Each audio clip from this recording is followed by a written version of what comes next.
भारत माता की। भारतीय जनता पार्टी जिंदाबाद। भारतीय जनता पार्टी जिंदाबाद। डॉक्टर श्यामा प्रसाद मुखर्जी अमर रहे। पंडित दीनदयाल उपाध्याय अमर रहे। कुशाभाऊ ठाकरे अमर रहे। अटल बिहारी वाजपेयी जी अमर रहे। भारत माता की।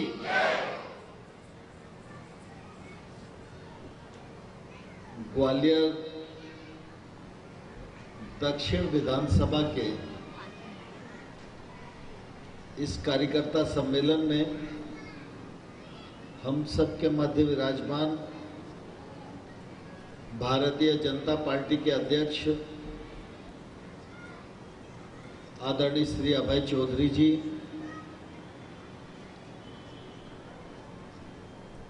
इस क्षेत्र के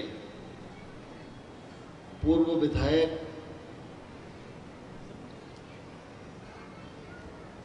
और पूर्व मंत्री आदरणीय श्री नारायण सिंह जी, हमारे लोकप्रिय सांसद आदरणीय श्री विवेक सेजवलकर साहब, पूर्व विधायक आदरणीय अनूप मिश्रा जी, पूर्व विधायक आदरणीय रमेश अग्रवाल साहब, पूर्व महापौर समीक्षा जी, हमारे संगठन के प्रभारी आदरणीय अरुण चतुर्वेदी जी, और चुनाव की दृष्टि से हमारे जिले के संयोजक आदरणीय वेद प्रकाश शर्मा जी, विधानसभा के प्रभारी आदरणीय प्रहलाद भारती जी, मनोज तोमर साहब, खुशबू गुप्ता जी, दीपक जी, विनोद जी, विवेक जोशी जी, मंच बहुत समृद्ध है। आगे वाले नाम तो मैंने लगभग ले दिए हैं, लेकिन पीछे भी बैठे हुए सभी हमारे पार्टी के वरिष्ठ नेतागण, मंडल अध्यक्षगण, अन्य पदाधिकारीगण और इस कार्यक्रम में उपस्थित सब आदरणीय कार्यकर्ता भाइयों बहनों और उपस्थित सज्जनों,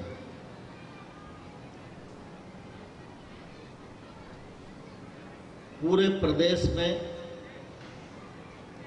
भारतीय जनता पार्टी की योजना के अनुसार विधानसभा के सम्मेलनों का कार्यक्रम चल रहा है और उसी योजना के अंतर्गत मैं आज ग्वालियर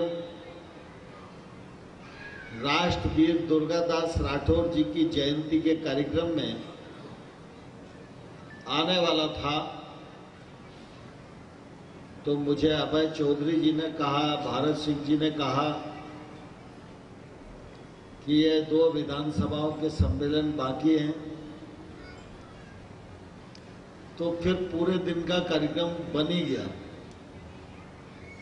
और इसी उपलक्ष्य में मैं आप सबके मध्य उपस्थित हुआ हूं।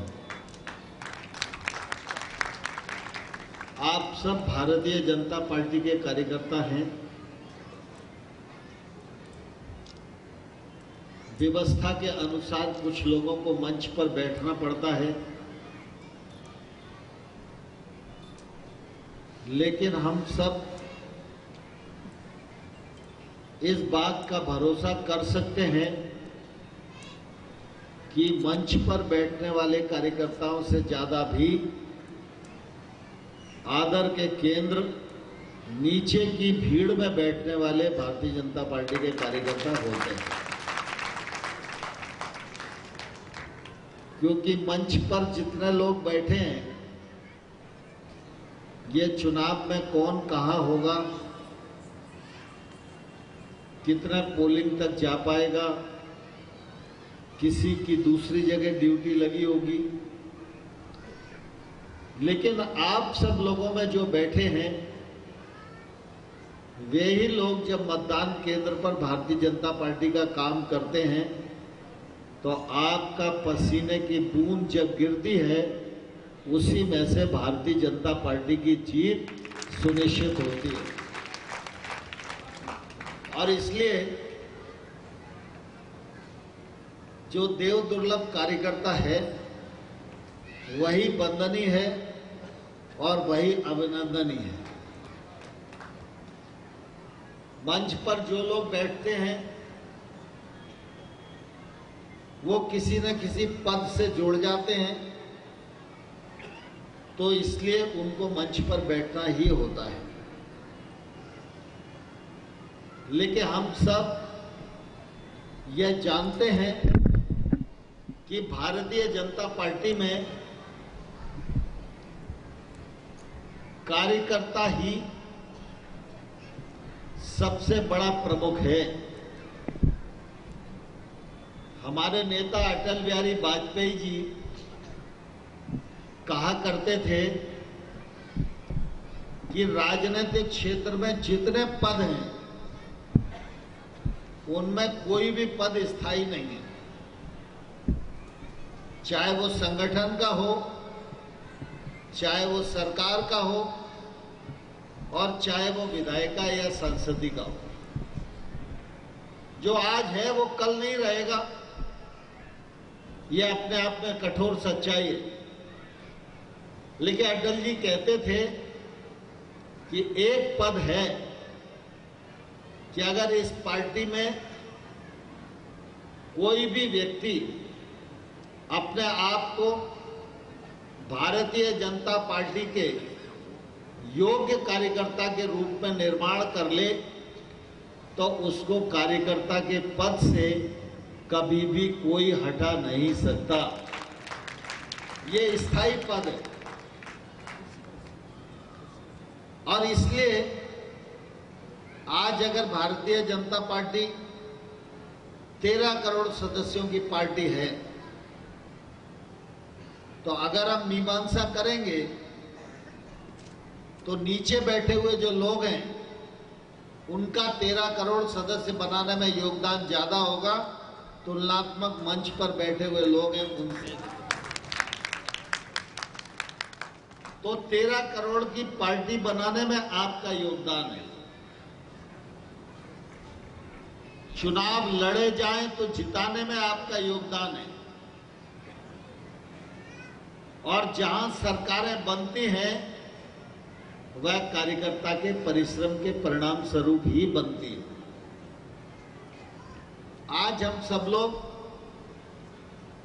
चुनाव के बेला में हैं, इसीलिए विधानसभा का सम्मेलन है।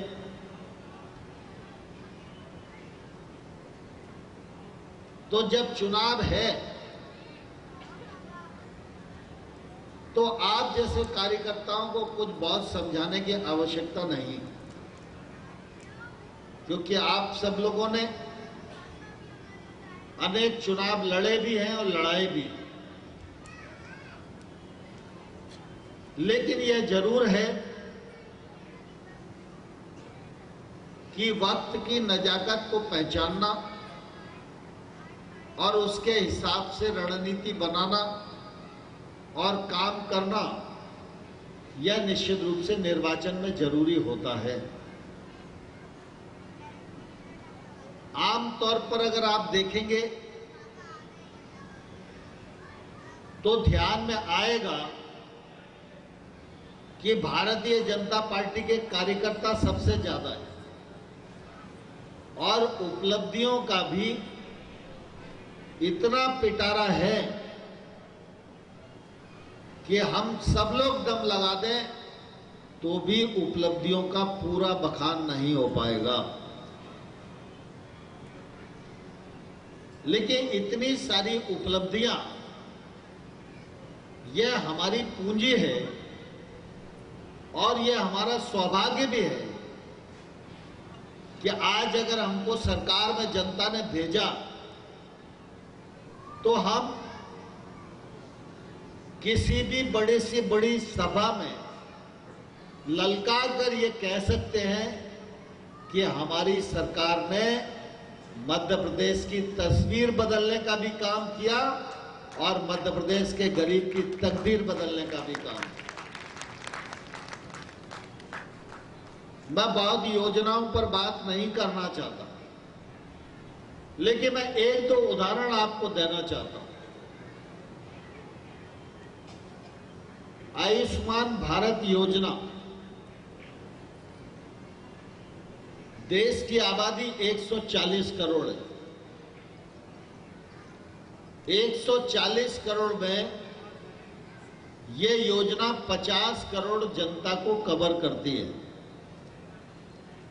और 50 करोड़ लोग आयुष्मान कार्ड के माध्यम से देश भर में 5 लाख रुपए तक का मुफ्त इलाज करा सकते हैं। अब जिसने कराया होगा उसे अंदाज होगा, या जिसने आयुष्मान कार्ड बनवाने के लिए कुछ प्रयास किया होगा उसे मालूम होगा।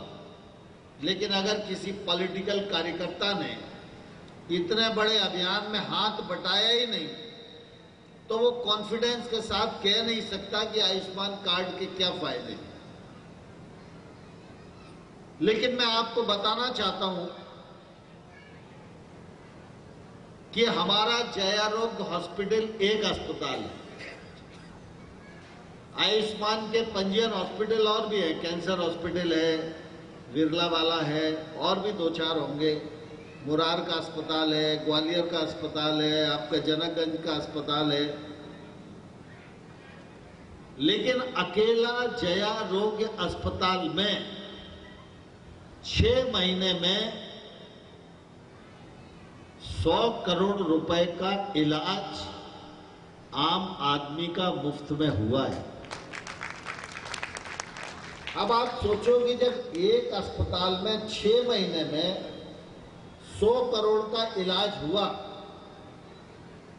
अगर ये योजना नहीं होती तो ये 100 करोड़ रुपया जनता की जेब से जाता कि नहीं जाता? अगर ये योजना है तो ये 100 करोड़ रुपया जनता का बचा कि नहीं बचा?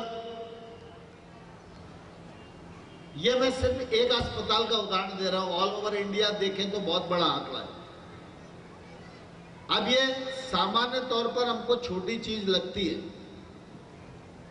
लेकिन अगर इसका चुनाव में हम उपयोग करें तो मैं समझता हूं भारी और वजनदार अस्त्र के रूप में हम कांग्रेस को पराजित करने के लिए इस्तेमाल कर सकते हैं। दूसरा, लाडली बहना योजना। अब मुझे नहीं मालूम दक्षिण में संख्या कितनी है, लेकिन मैं आज ग्वालियर ग्रामीण विधानसभा में था तो वहां के मंडल अध्यक्ष मुझे बता रहे थे कि वहां की जो संख्या है वो 60,000 है। अब उनको जानकारी है कि 60,000 हमारे यहाँ लाडली बहना है, तो स्वाभाविक रूप से वो लाडली बहना का भी चुनाव के लिए उपयोग कर सकते हैं। अब ये लाडली बहना योजना में एक बहन को 12,000 रुपया साल का मिलेगा, 1,000 रुपया प्रति माह मिलेगा। 1.25 करोड़ बहनों को मिल रहा है।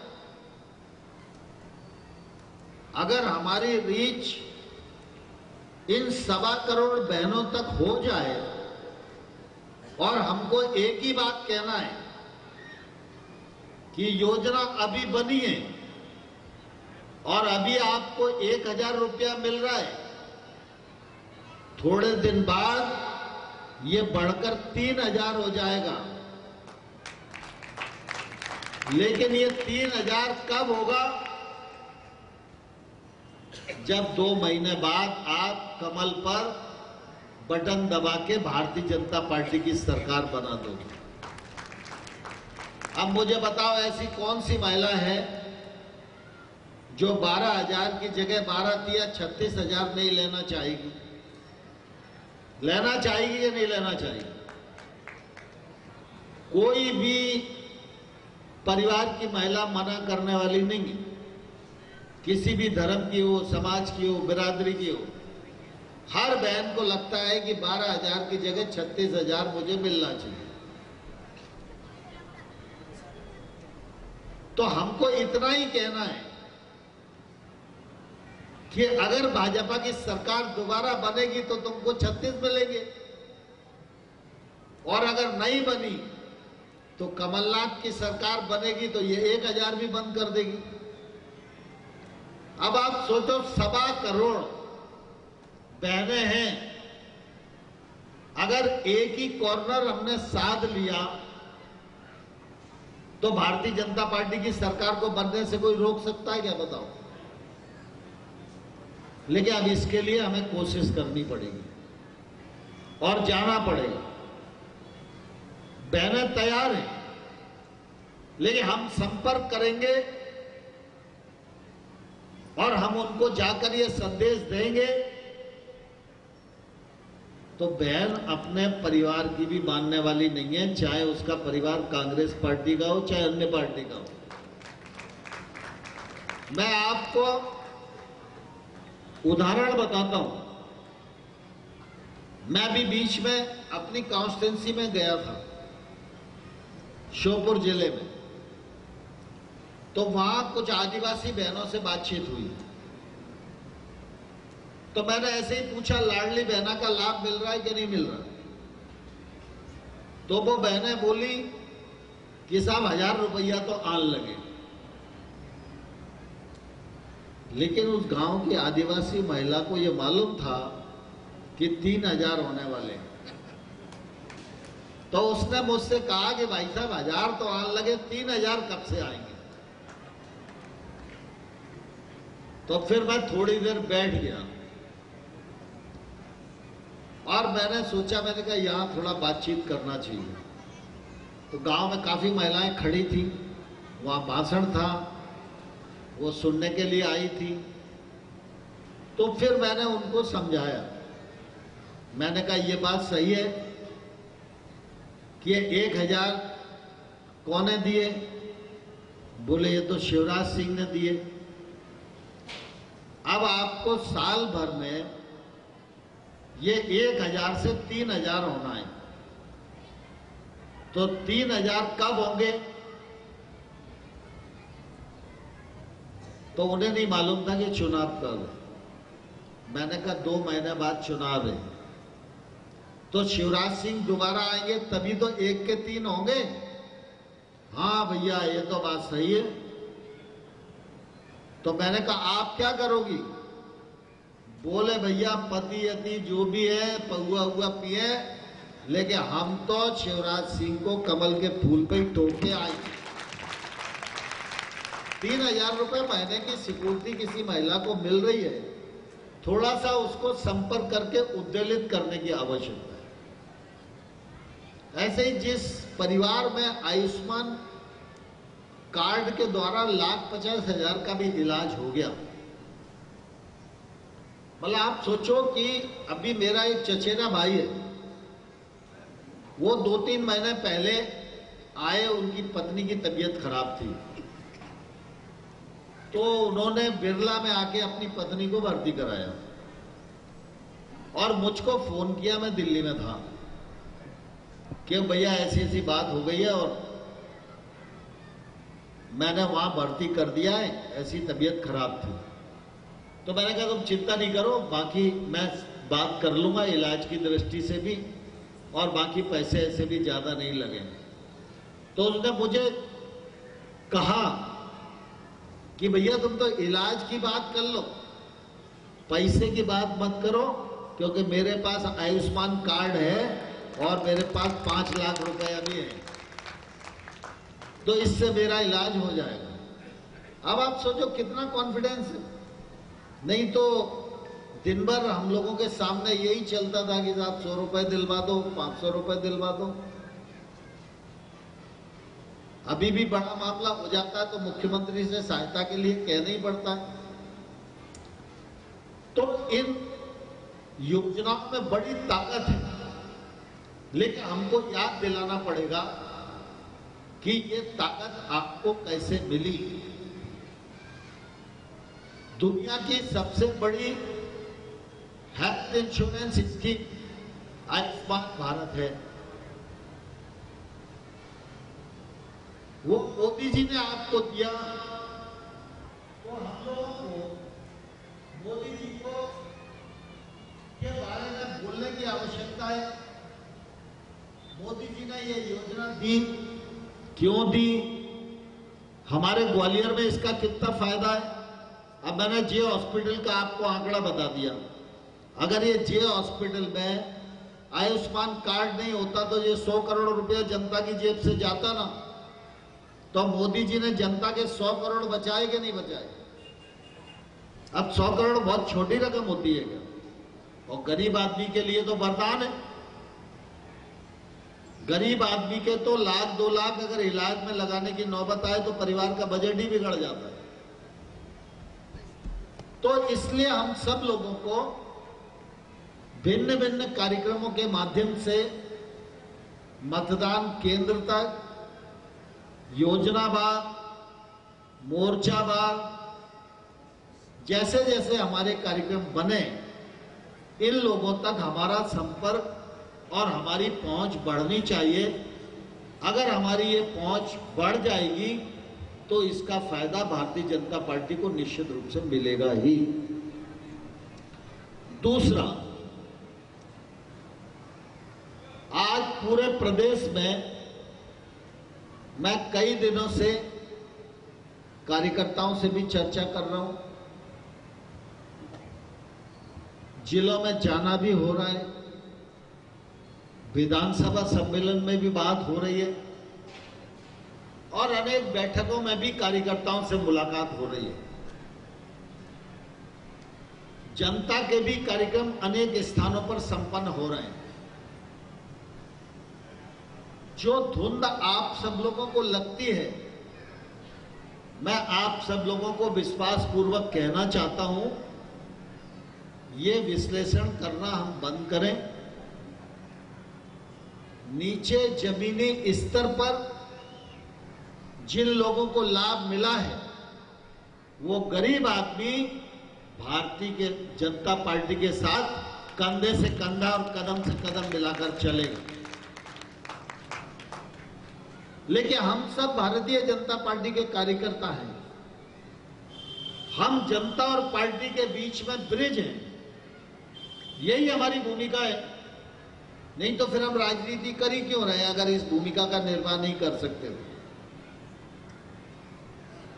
तो इस भूमिका का निर्वाह हम लोगों को बहुत ही जिम्मेवारी के साथ करने की आवश्यकता है। लेकिन जो वातावरण मैं देख रहा हूं, वो वातावरण बहुत ही अनुकूल है। ये अरुण चतुर्वेदी जी अभी मेरे साथ 6 तारीख को थे। मैं चाचौड़ा विधानसभा क्षेत्र में जाऊं, ऐसा कार्यकर्ताओं का मत था। लेकिन मैं सोचता था कि चाचौड़ा ग्वालियर से जाऊं या भोपाल से जाऊं, तो 1 घंटे का कार्यक्रम मैं करूंगा, लेकिन मेरी परेड बहुत लंबी हो जाएगी, आने जाने में पूरा दिन चला जाएगा। और एक दिन में एक ही कार्यक्रम हो तो मैं समझता हूं थोड़ी मजदूरी कम हुई। कम से कम 5-7 कार्यक्रम नहीं हो, पूरा पसीना नहीं निकले तो दिन भर का मजा ही नहीं आता। तो मैं थोड़ा अचकचा रहा था चाचौड़ा जाने में, लेकिन बाद में मुझे खबर दी चाचौड़ा वालों ने कि साहब हम डेट बढ़ा देंगे, लेकिन जब आप आओगे तभी चाचौड़ा का सम्मेलन करेंगे, आप नहीं आओगे तो हम तब तक नहीं करेंगे जब तक आप नहीं आओगे। अब मुझे लगा कि जाना तो पड़ेगा ही, जाना तो पड़ेगा, तो फिर 6 को ही चलो। तो उस दिन फिर मैंने तय किया कि एक कार्यक्रम भोपाल में करेंगे और फिर 11 साढ़े 11 बजे मैं रवाना होकर चाचौड़ा करके आऊंगा। अरुण भाई बैठे हुए यहाँ पे, ये भी उस दिन वहां थे। मेरे राजनीतिक जीवन का ये 42वां साल है। बाढ़ से लेकर मैं केंद्र सरकार में मंत्री तक इतनी यात्रा को मैंने तय किया, और इस चाचौड़ा में विपरीत परिस्थितियों में मेरा सैकड़ों बार जाना हुआ। मतलब हम लोग जाते थे तो बस से बीनागंज उतरते थे, ज्यादा से ज्यादा 5 लोगों की बैठक होती थी, और वहां से कुंभराज भी जाना है तो कोई एक आध कार्यकर्ता होता था, वो मोटरसाइकिल से छोड़ देता तो कुंभराज की या चाचौड़ा की बैठक हो जाती थी। मैंने वो कालखंड भी चाचौड़ा में देखा है, जब कांग्रेस की तूती बोलती थी। भारतीय जनता पार्टी ने संघर्ष किया, आंदोलन किया, क्रांति मशाल यात्रा हुई, वहां पद यात्रा हुई, फिर हम लोगों ने कोशिश की, राम बहादुर परियार वहां एक बार विधानसभा का चुनाव जीते। लेकिन कुल मिला के वो थोड़ी कठिन विधानसभा तो है। लेकिन जब मैं उस दिन गया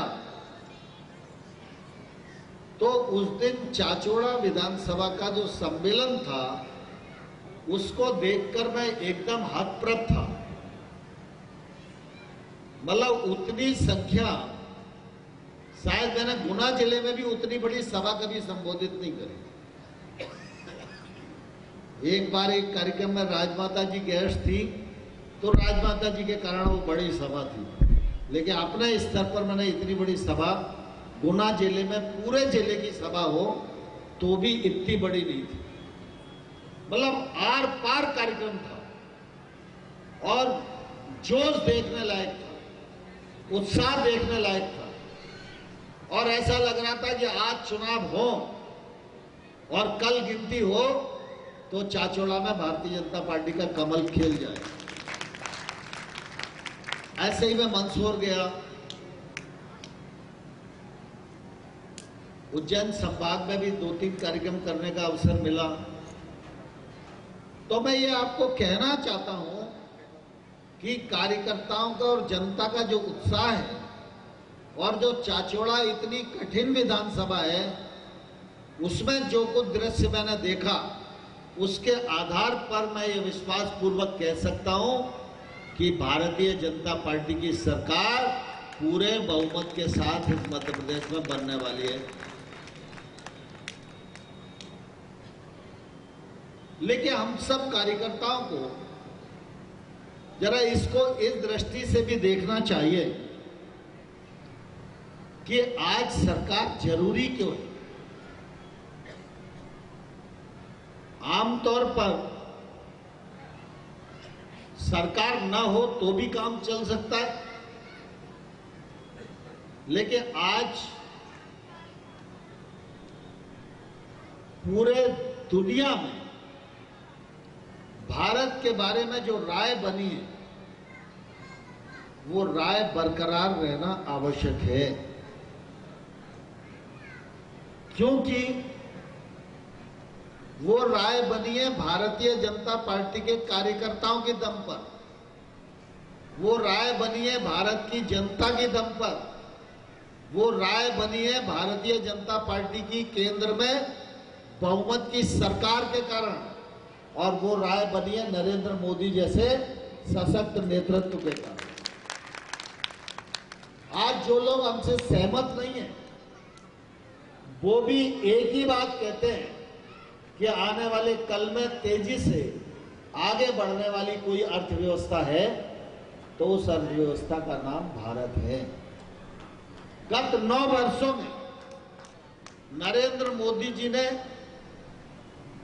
भारतवर्ष में जो बुनियादी कमजोरी थी, उस बुनियादी कमजोरी को खत्म करने की कोशिश की है।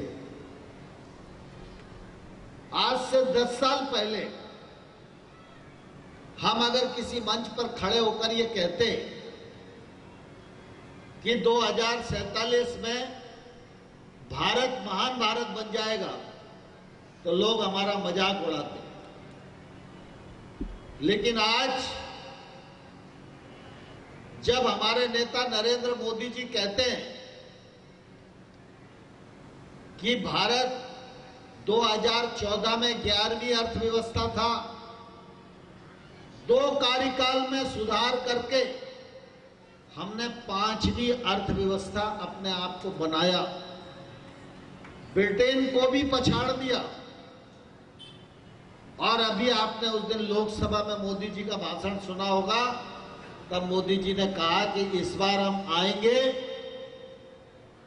और विपक्ष को कहा आप अविश्वास प्रस्ताव लाओगे तब भारत दुनिया की तीसरी अर्थव्यवस्था के रूप में स्थापित होगा। हम अगर इस गति से चल रहे हैं तो इसका संकेत ये है कि 2047 में भारत की आजादी के 100 वर्ष पूरे होंगे, और जब भारत की आजादी 100 वर्ष की होगी उस समय भारत विकसित भारत के रूप में तब्दील हो, इस लक्ष्य को लेकर भारतीय जनता पार्टी और भारतीय जनता पार्टी की सरकार काम कर रही है। दूसरी तरफ यह भी सच है कि यह बड़ा काम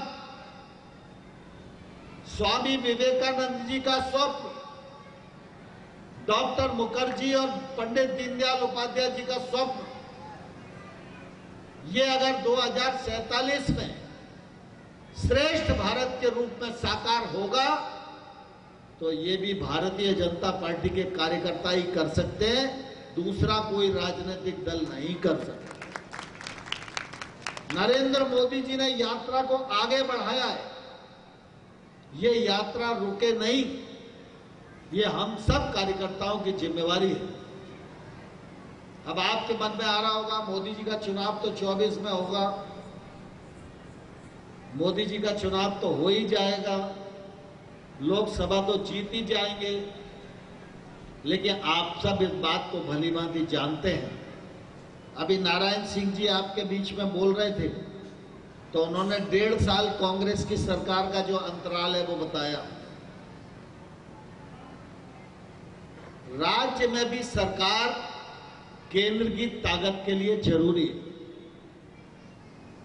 तो आज जो विधानसभा का चुनाव होने वाला है, यह चुनाव नारायण सिंह का चुनाव नहीं है,